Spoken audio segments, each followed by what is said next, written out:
Your podcast feels so right.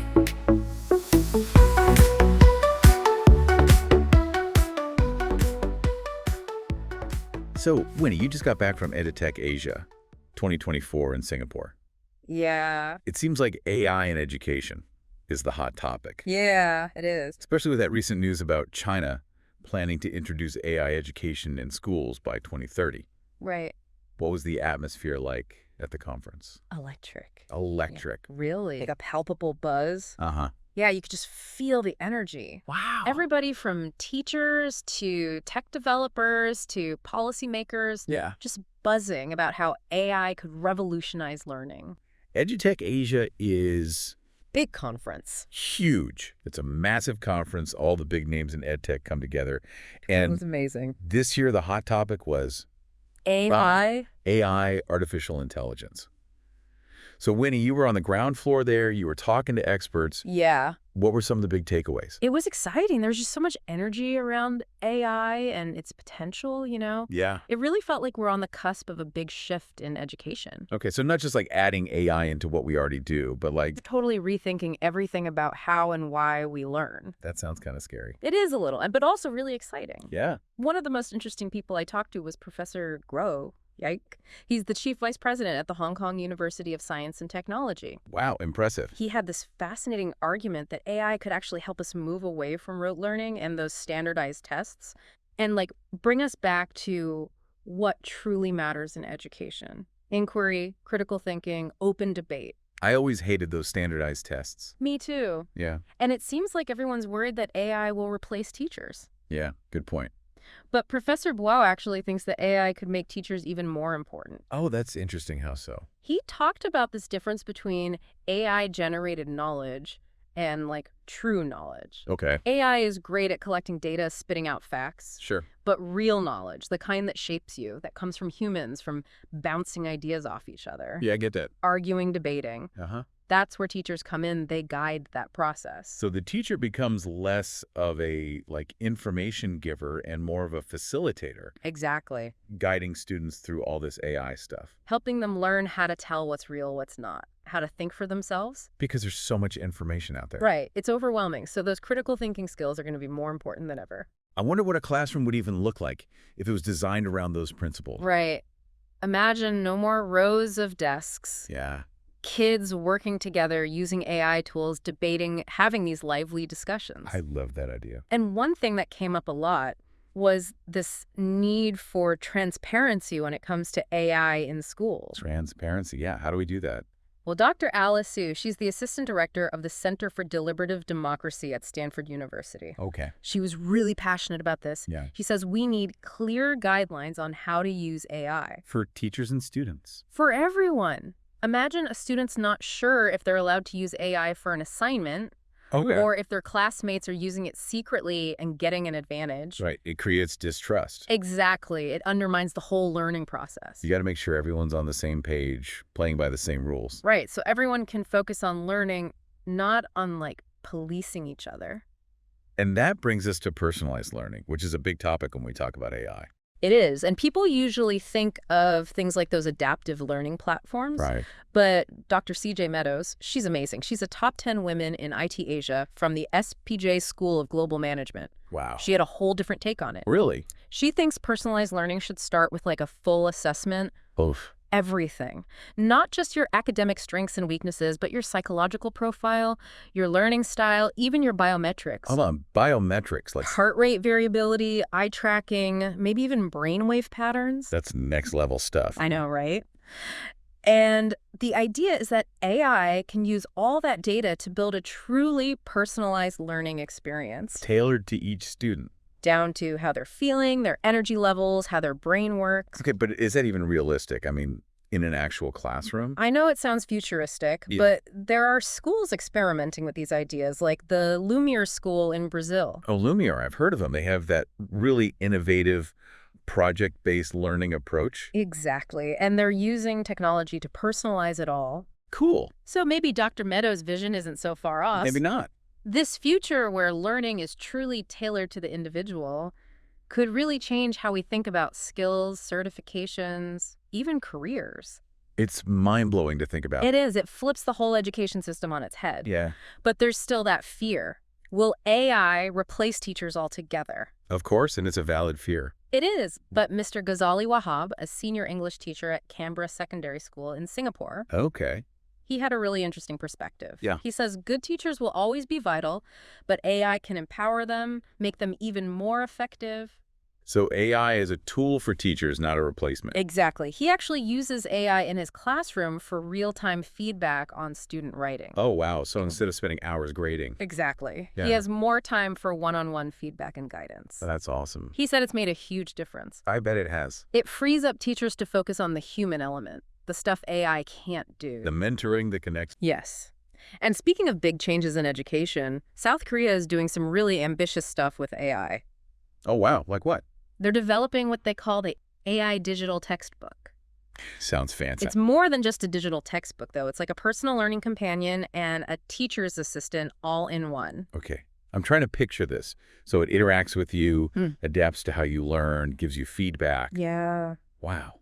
But what's the teacher doing in all this? Just watching? Not at all. Professor Junhyung Park from Kyungpook National University's Center for Future Education. Okay. He emphasized that he is meant to help teachers, not replace them. Okay. He even used this cool term, master teacher. Master teacher, what do they do? They guide students through their personalized learning using these powerful AI tools. So AI handles the basic stuff, the feedback, the content, Yeah. and teachers can focus on those higher level skills, the critical thinking, the problem solving. Exactly. And to help teachers adapt, South Korea is creating an AI digital competencies assessment framework. Okay. It helps teachers see where they need more training to thrive in this new AI world. That makes a lot of sense. Yeah. You can't just throw new technology at them and expect them to figure it all out. Right.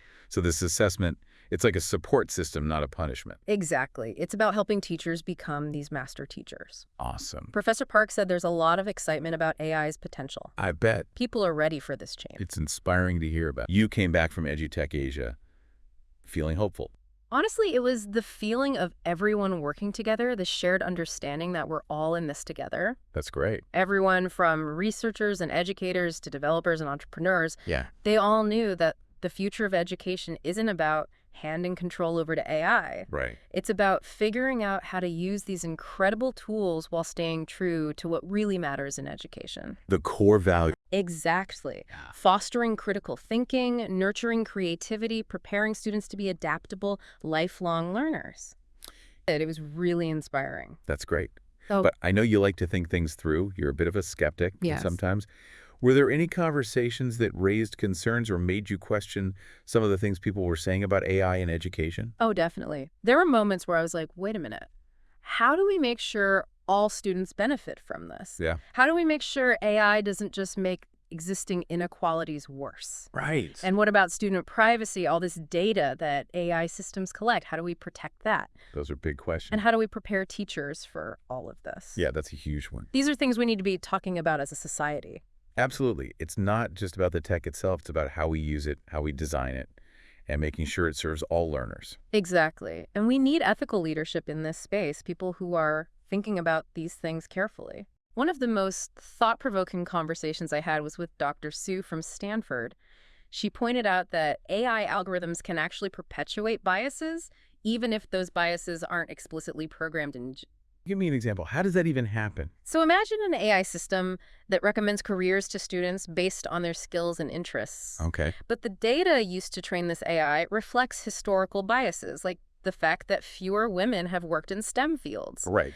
Even if the algorithm is gender neutral, it might still end up steering girls away from STEM careers. Because that's what the data says. Exactly. It's subtle, but it's a real problem. It shows how careful we have to be with AI. We can't just assume it's neutral and objective. Right, and we need diverse voices involved in developing these technologies, not just in terms of gender and race, but different perspectives from educators, researchers, policymakers, parents, and of course, students. Everyone needs to be at the table. Absolutely. The more voices, the better chance we have of creating AI that's fair and beneficial for all. That's a great point. It's exciting to see what's possible, but we have to be thoughtful about how we use AI in education. For sure. It's a powerful tool, but we have to use it wisely.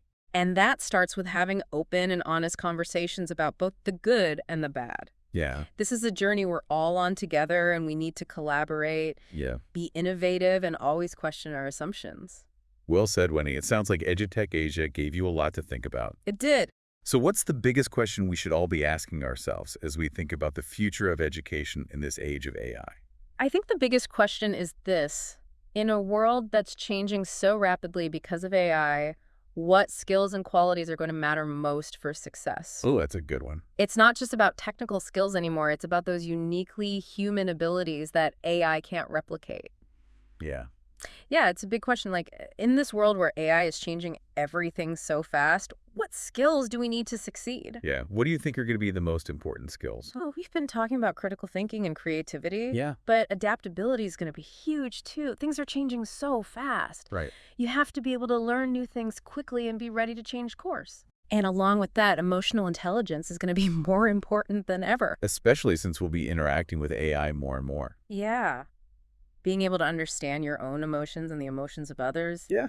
It's going to be crucial for navigating any kind of complex social situation, whether it's with humans or AI. It's almost like we have to become more human to thrive in this tech-driven world. Yeah, I love that idea. And thinking back to all my conversations at EDUtech Asia, Yeah. one thing that really resonated with me was the sense of hope.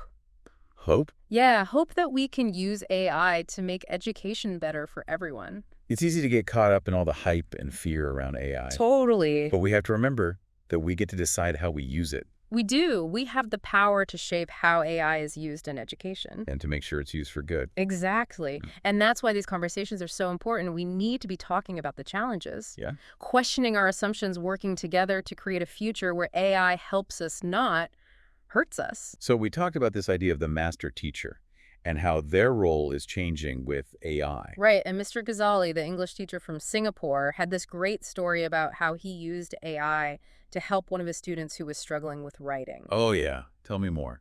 I was a terrible writer in school. So this student was really bright, had great ideas, but he just couldn't get them down on paper, clearly. I feel that.